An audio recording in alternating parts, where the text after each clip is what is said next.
Never mind the noise and the chatter. We are here for intelligent, fact-based conversation on this episode of Bergen Banter. And my guest today is a biologist, Charles Sontag, professor at Bergen Community College. And the topic is frozen fruit.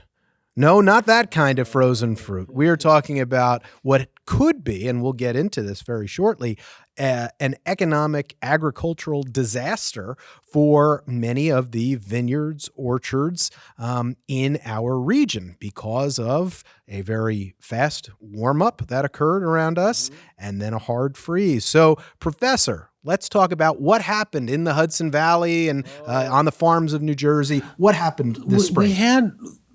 This is always a good question. This is weather versus other things, but we had this long period in which it was cold, and then sometime in late March it started warming up fast, which was nice. But all the trees woke up, and especially if you are having apples, pomes, basically pears, other things like that. If you have stone fruits, cherries, peaches, plums, these put out a blossom first, and they usually do it after the snows. Plums, in fact, usually blossom while there's still snow on the ground. And this is to give them a nice, quick start. So it takes, about 6 months by the time you're done to produce a high-quality fruit. And what happened? The Gulf Stream brought a blast of cold air down it was a Saskatchewan screamer that came down, and it froze things. And so we talk about this mostly in terms of fruit, but there was a lot of vegetables that people had started early, and there was a whole lot of things that we call vegetables but are actually fruit: tomatoes, peppers, okra. These are also fruits too, but we treat them as vegetables, and many of them got zapped really hard. But also the floral industry. So here is my prop for today. I like Martha's Washington's geraniums. They're nice. They have a nice dark saturated color. It's usually violets, purples, all sorts of other things. If you're listening on audio, he's holding a Martha Washington style geranium. Just to give some context. With violet petals that are tinged in white. And I love these things, and they're expensive. Your typical geranium is going to cost you maybe about $6 for one about this size.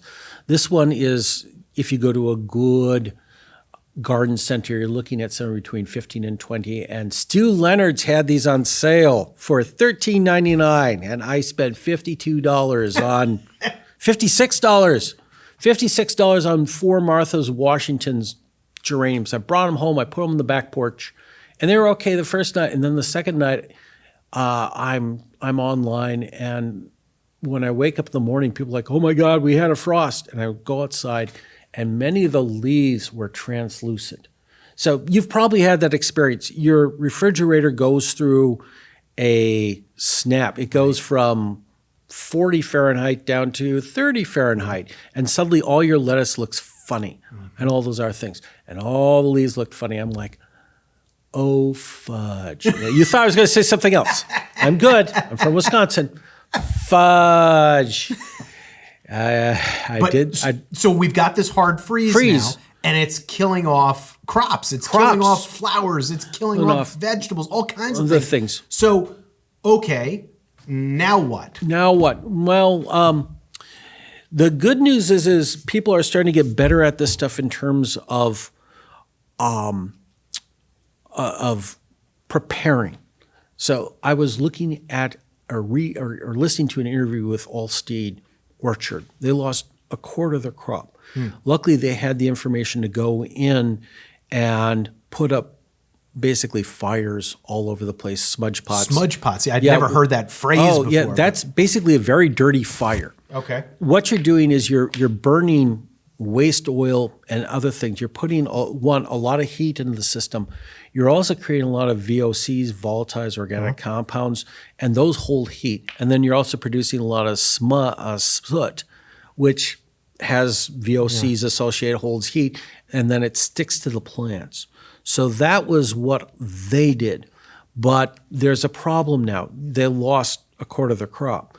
If you go to Pennsylvania, some of the orchards lost somewhere between 60% Wow. and 100%. But, and I know, okay, so they lost the crop. No, this means they don't get money for 18 months. Yep. If you own an orchard and you lose a crop like this, it's not, a bad year. You don't have any money for 18 months. And if the second crop goes, you are in serious trouble. What does the farmer do in that situation? Is there, and especially if you think about these pick your owns, right? Yeah. There's a market that they've created there. They have enormous traffic into these stands that have become their own little empires in the orchards. Does the government step in? Is there assistance? Yeah. Sometimes. So I was listening to an interview with Governor Shapiro of Pennsylvania about this very thing. And they have a state fund. They were pleading for the federals, but you remember a lot of our things have been taken apart with the idea that somehow the free market's going to ride to the rescue. Right. And the margins are so thin. This idea that someone's going to run to the rescue is kind of crazy. And then the other problem is that the private things are usually loans. You have to pay back a loan. Which you have to pay back a loan. With points. With points. And the reality is that's most of these farms, if they're a small or medium-sized farm, they're already on really thin margins. Many of these farmers are working, 80 hours a week.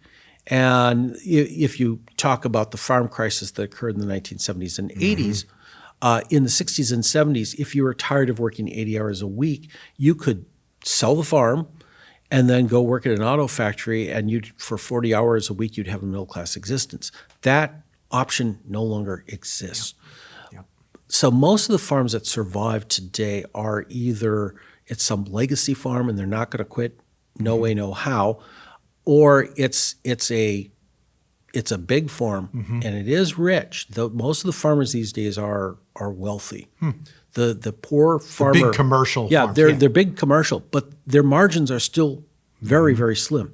They take large amounts of money and they make small profits, or they have big losses, and there's kind of in between that. And that's what's happening right now. That's what's happening right now. If you're losing 25, or I mean, one story I read said it was a total loss. This small little farm in Hamilton, I believe, said 100% lost every crop that he had.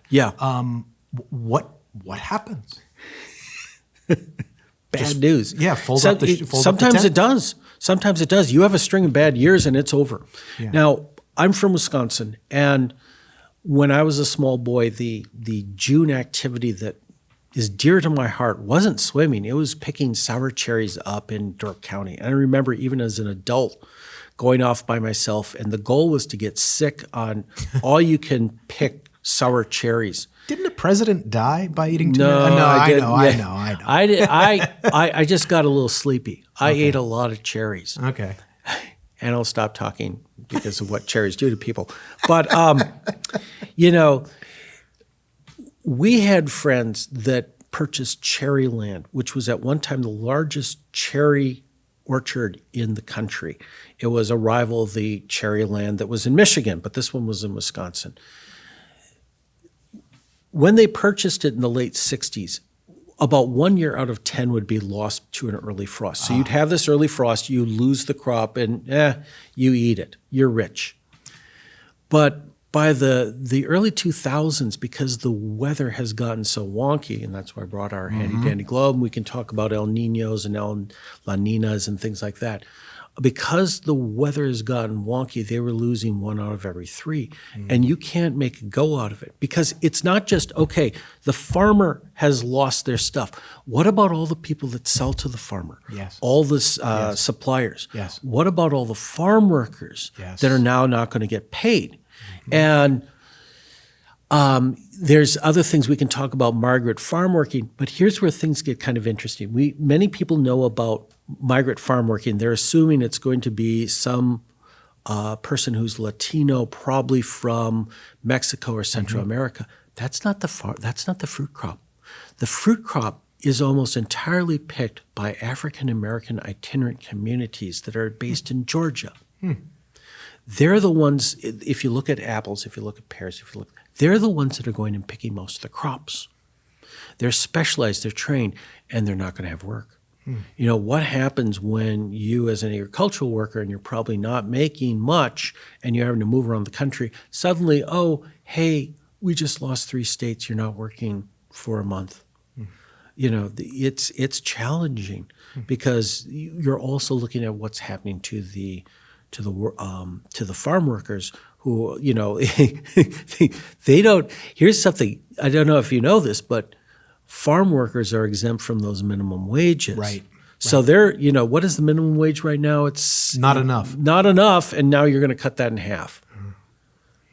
This is spooky for a lot of people. So we're talking about an interconnected economy, right? Yes. You have workers, you have the farmers, you have the consumer. You have the consumer, the downstream impact on the consumer. I mean, are we going to head into a summer and fall where certain fruits, vegetables are just not going to be available? It's going to be expensive. Okay, so I'll give you an example.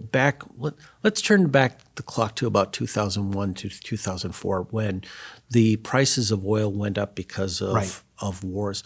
What happened with Wendy's is they removed a tomato out of their salads. So you have the side salad, and I would get that when I was a vegetarian because it was cheap and good, tasty.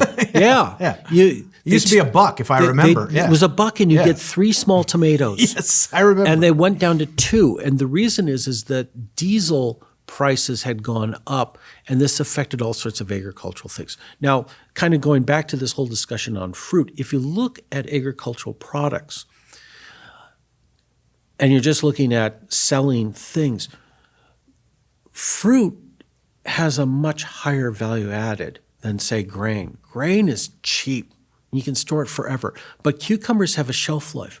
And they also have, you know, a much higher price for the volume. You know, peppers, tomatoes, these are all value-added things. So what just happened for a lot of farmers is some of the most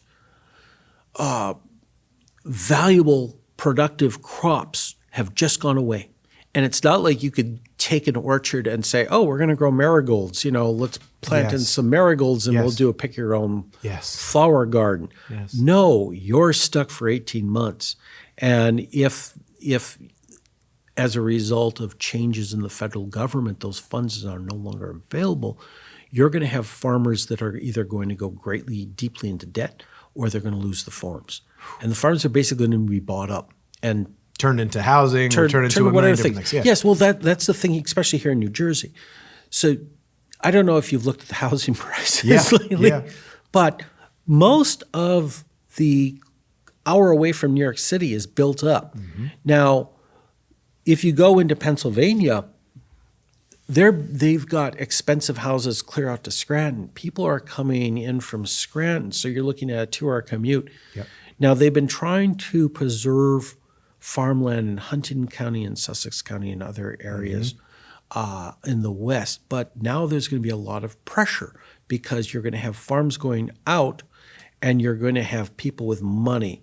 And, well, money talks. And that area is beautiful. I don't know how much time people have spent out there, but that's kind of a cheap weekend treat, or not so really cheap, but you go out along the Delaware. It's an escape from Bergen County, for sure. You go along the Delaware River, go up into Sussex, go to Branchville, go to Newton, go to all these beautiful little towns. And I'll even plug Hot Dog Johnny's out there in Buttsville. Buttsville. I mean, it's not a farm, but it's a good hot dog. Yeah. And there's a couple of really nice garden centers, stands that we like to go to along, I think it's what's the one that goes 206? between? Yeah, 206. Yeah. There's a bunch of neat 202? places. Maybe it's 202. Regardless, so to that point, at those farm stands this summer, it's going to be expensive. But what will there be shortages of? Are there going to be fewer apples? Will there be fewer blueberries, etc.? Well, one of the things that you're probably going to see is that there's going to be fewer specialty things. So I don't know if we've talked about this before, but I love apples.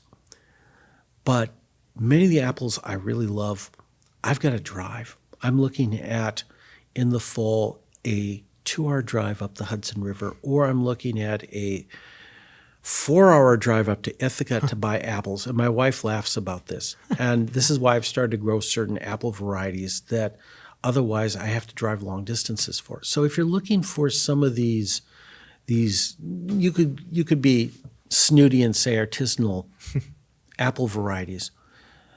Many of those are going to be gone. I mean, we can get Red Delicious, Yellow Delicious, Honeycrisp from anywhere in the country. Gala, those are all over the place. But let's say you want an Asmead's Kernel, which is a brown, highly treasured dessert apple in the UK. I've got one in my yard. It's not producing this year. A little twit.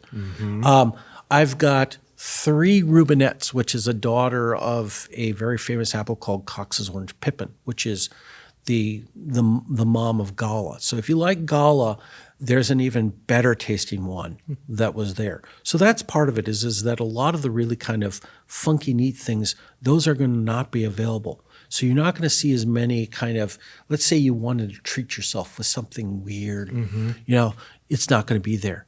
And back to the farmer again. Back to the farmer again. Those artisanal varieties probably demand higher prices. Yeah, I'm paying $8 a pound for apples. There you go. And I'm willingly paying $8 a pound for apples. There's a farm stand up near Rhine something, and I bought close to $80 worth of apples, and people are buying more.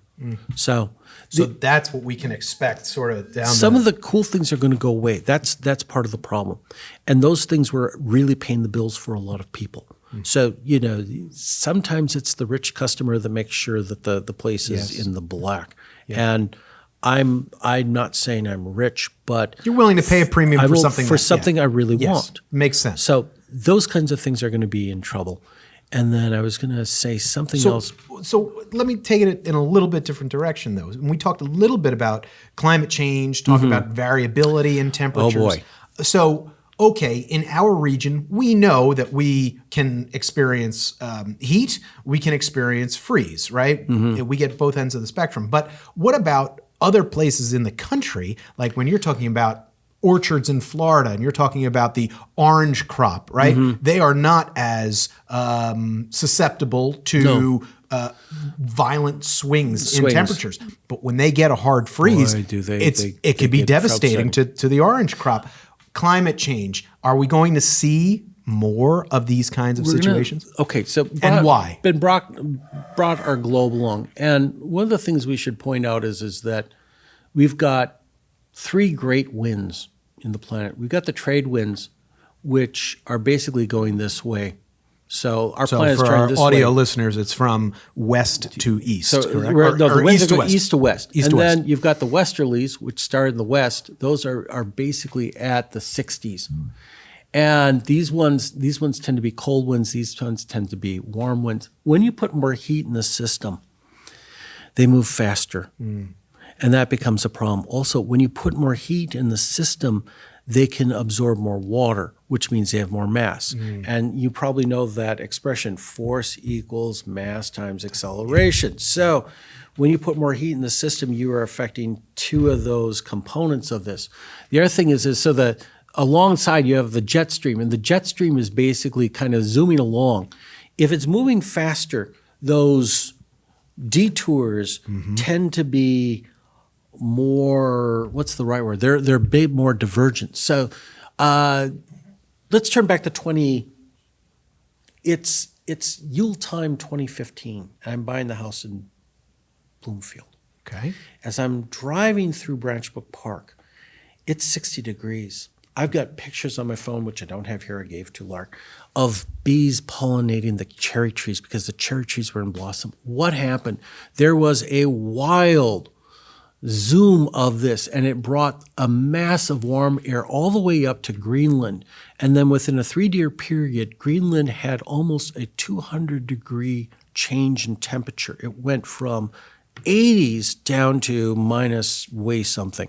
But the point is because these things are now moving faster and more massively, when they hit a detour, they move much further. And what we had a zoop.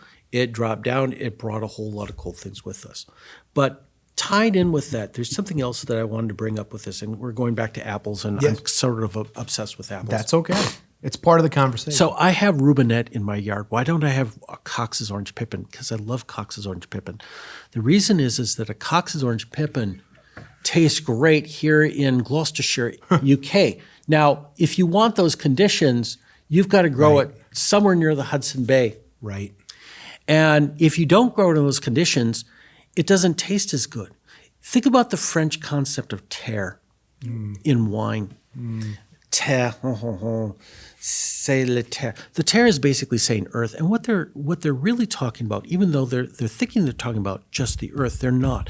They're talking about the whole suite of Variables, atmospheric conditions. Yep. So we're looking at temperature extremes, we're Yep. looking at temperature timings, we're looking at precipitation, we're looking at the nutrients, we're looking at all of the flora, all the little microbiorganisms. So you want to grow champagne in France right there and not start sparkling anxiety. Sorry, that's an inside joke, which I should have told. But anyways, you want to grow that there. Those conditions are starting to change. It's getting warmer, which is going to affect the yeasties on it. Think about Belgian ales. The high quality Belgian ales are all open cast fermented. But if you change the temperature, you're going to have different yeast and your ale is going to taste differently. Back to these apples. So Cox's Orange Pippin, love them. The ones in it, I had one when I was visiting friends in Germany, and it was almost a religious experience. It was amazing. And I've loved them. Now, I can get some in Ithaca, which is further south. They're great. They really are. They're great. And I've had ones here in New Jersey, and it's like an overpriced Mac. So it's not just that the conditions are changing. It's just that the conditions are also going to change, which affects the quality of the item that you're growing. Lastly, we've got a professor that lives over in Fair Lawn. He's a physics professor. You may have heard of him. I won't name names at this point. He has really high quality grapes, and he tries to make his own wine. Not this year. Not well. In his opinion, he says it's awful. I've tried it. Good wine is hard to make because it's not just that you grow a nice variety of grapes, it's that you grow them in those conditions. And with this crazy frost, we're going to have a whole lot of things that are going wrong. And here's one of the other issues. They're like, what do we salvage with the crops? This frost is going to affect the crops. So they're like, well, we're going to take these apples and we're going to juice them. Really? It's a low quality juice then, right? It's not the quality of juice because if you look at many of the apples used for juicing, you're not putting Honeycrisp in. You're putting in usually a Roxbury Russet, which is a brown apple and very dense. I've eaten them. They're tasty. It's just like, trying to get your teeth through it is a challenge. It's great, however, for producing amazing apple cider. And much of the sweet cider that you purchase is from brown apples that are really good for this purpose. And a eating apple is not going to be the same. So I mean, it makes sense. So, all right, as a scientist, right? Science can engineer solutions, or often try to engineer solutions. We've talked about that this is not only a problem in 2026, but very likely a problem that we are going to be seeing more and more and more often. The science community, what is it doing to support agricultural research that can? You're never going to replace the environment that may exist in a specific place, but what can we do to mitigate some of these issues that our agriculture is experiencing in our country? Well, sometimes you have to start changing things, and this is something that I'm doing with the STEM program this summer. We're working on 2 crops. One of them is maypop. Maypop is a passion fruit. It's typically found in Virginia and Maryland, but now because of changes in the climate, technically you can grow in oranges. South Jersey or New Jersey. Yeah, okay. They can grow this passion fruit vine, which dies back at the end of the year here in New Jersey. So the only problem is it's a passion fruit. So, hey, value. it just doesn't taste very good, and it's not very big. So part of the project that we're doing with the Experimental Farm Network and our USDA grant and our STEM student scholars is we're going to be growing up maypop from seed. And when you grow it from seed, it's like, surprise, what'd you get? Did you get something tasty? No, I got something big, but it's bland. And what you do is you select for varieties that are of high quality. So that's the first thing that I'm kind of working with. So that's you can create hybrids, so that maybe it is big and tasty at the same time. Yeah, well, so it's basically old school selection. And we should be developing crops like this anyways. Right. Second project that I'm working with is looking for lost apples. Now, this area was an important apple growing area. It still is. Still is, yeah.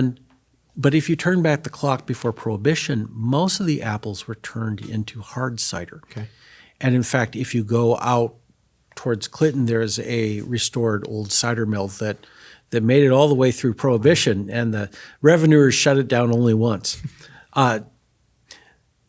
The point is that there's a lot of things out there that were lost when Prohibition came along and the orchards had a problem. Most hard cider apples are awful to eat.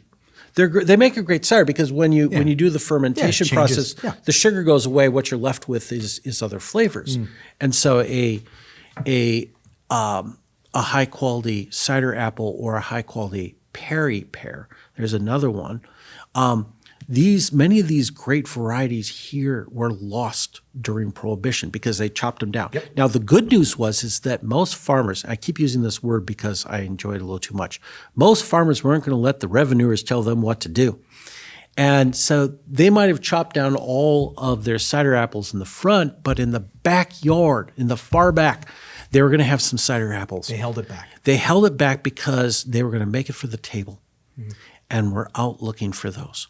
So that's one of the other projects we're doing, is looking for lost things. So we should be developing new projects. And here's one that I've pitched, but no one's run with it, but we should be doing it.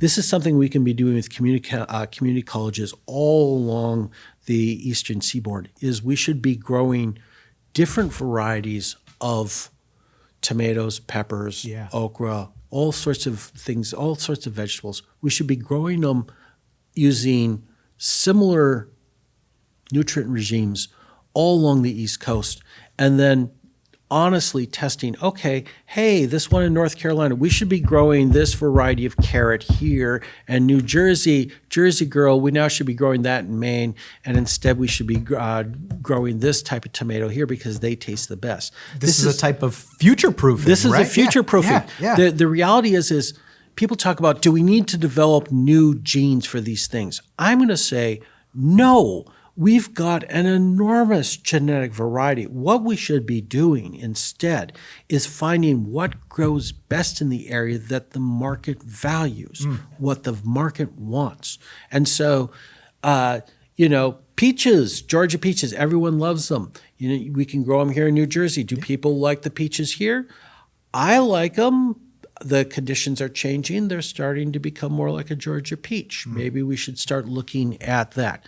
Kind of going back to apples, I've got a variety of apples in my yard. I know some of them are just going to be terrible because I had the bad choice of choosing some cold weather apples and putting them in New Jersey. I should be grabbing southern apples, which I don't like, but they probably would be a better choice for New Jersey. Yeah. So, I have to say, and I'm going to editorialize a little bit, but the beauty of science and the beauty of research, right? We were presented with a ecological problem, right, or a meteorological problem in this case. But through science and through research, you find ways to, even with our changing climate, figure out a way that we can continue to farm and continue to bring the things to our table that we enjoy, and that's just fascinating to me. This is the garden state. We should be taking advantage of it. There's some ideas of, we're going to grow things in giant greenhouses. I don't know if you saw this. Oh God, he was one of these people that made a huge amount of money on computers, and he decided to go to Tennessee and build all these greenhouses and grow tomatoes. And it was a total disaster because people were falling down from heat stroke. It was too hot in those places. The idea that we can build things indoors and do all the farming that we've been doing outdoors is a conceit almost at this point. The idea that we can do anything if we think about it. No. You know, there are easier ways to do things. And why are you going through all the trouble when you could be taking a very profitable, easier route? So my thought on this is that there's going to be changes. And this is where Rutgers as a land grant institution is very important, because they are developing new breeds all the time, but they are looking at the value of these different breeds right now. They're kind of looking and saying, oh, look, this one is suddenly growing better now. Why? Was there a change in the genes, or is it just that there's a change in nighttime temperatures? You know, oh, this apple that was amazing 20 years ago now kind of tastes dull. Why? Well, now you have those warm summer nights and the apple isn't getting the cue to, hey, take those organic acids in your unripe green apple and turn them into sugars in your ripe red apple. Never gets the cue. And so my Cox's Orange Pippin that I love from northern areas is this overpriced Macintosh. The importance, folks, of funding for research and science, you know, it's on display here. It's on display at your kitchen table. Professor Charles Sontag, thank you so much for joining us today. Well, thank you. Yeah, thank you for having me here. Fascinating conversation. Never mind the noise and the chatter. We are here for intelligent, fact-based conversation on Bergen Banter, and we will see you again next season, as this is our season finale. We will see you down the road.